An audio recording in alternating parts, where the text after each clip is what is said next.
Hey everybody, today we're going to be making a very simple picture frame using half-lap joinery. This project's going to be made out of some cherry that I had laying around. At the end of the video I'll show you an older one that I had made, just so you can see what the cherry looks like after it's aged for a couple years. I'm going to start by squaring up two sides of this wood at the joiner.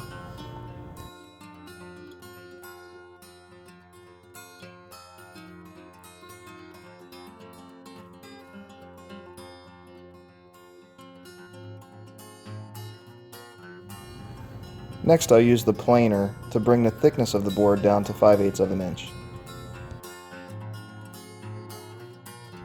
I want all the sides of this picture frame to be 1 3/8 inch wide, so I use the table saw to rip all the boards to size. I'll use the table saw again with my miter gauge to get two sides to 12 inches and two sides to 14 inches long.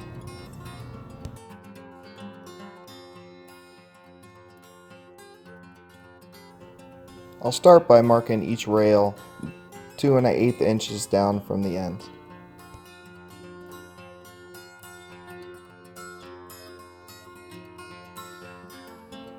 Then I'll use one of the rails to mark the width of each half lap joint that I'm going to make.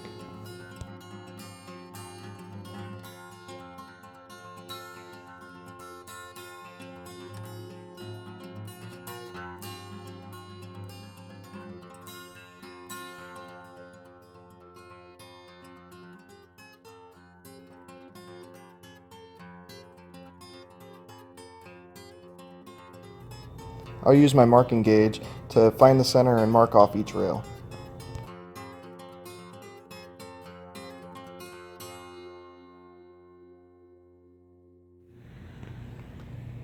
I'll create the half lap joints at my table saw using a dado stack. I use a couple of scraps to fine tune the blade height and the fence position.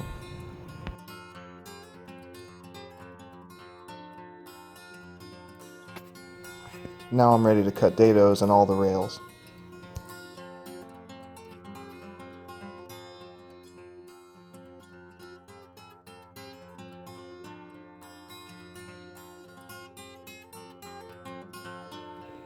Here at the miter saw, I'll cut 10-degree angles at the end of every rail.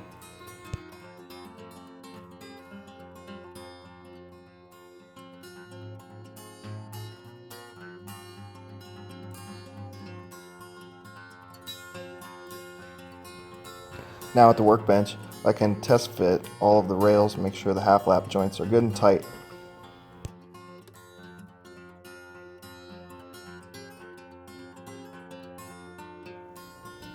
One joint was too snug, so I'll use my block plane just to shave a little bit off the sides to get a better fit.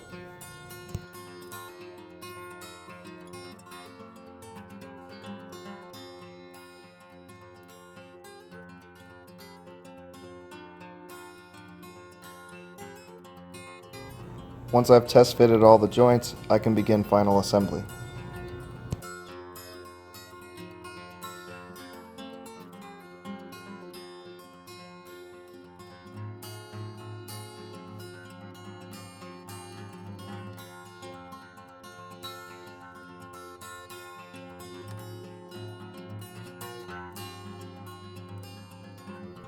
After I have all the clamps installed, I'll do a quick check just to make sure everything's square.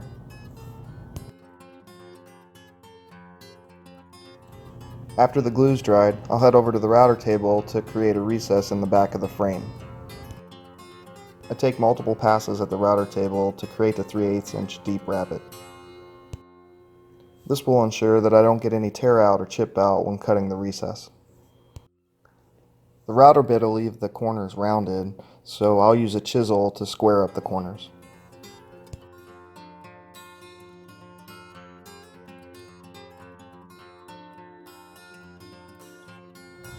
I'm using acrylic instead of glass for this picture frame, so I'll cut it out at the table saw to 8 inches by 10 inches.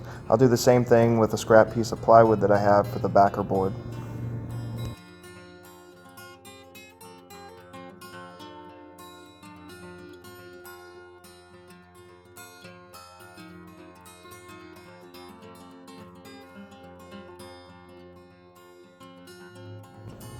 Now I'm ready to sand the frame. I'll start with 120 grit paper and work my way up to 220.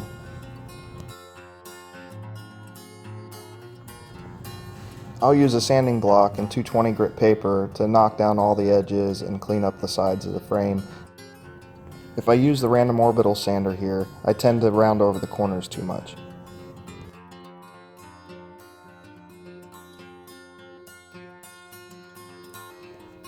For the finish on this picture frame, I'm just going to apply 2 coats of a wipe-on polyurethane. I let the final coat of wipe-on poly dry overnight and came back the next morning ready to install the acrylic, the hardware, and the backing board. Here I'm just marking out where I'm going to install the turn buttons for the picture frame. The screws for the turn buttons are really skinny. If they were any larger, I would have drilled a pilot hole first, but I just felt it wasn't necessary for such a small screw.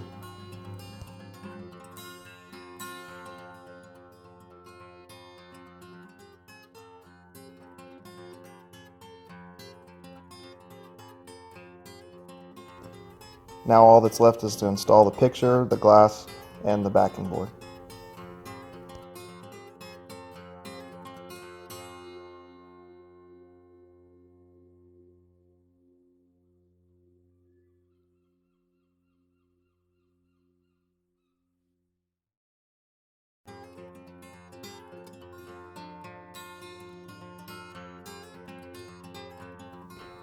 And here's the finished picture frame. Next to it is another one that I built a couple years ago using the same wood from the same place. You can see just how great that cherry is going to look after sitting for a couple of years.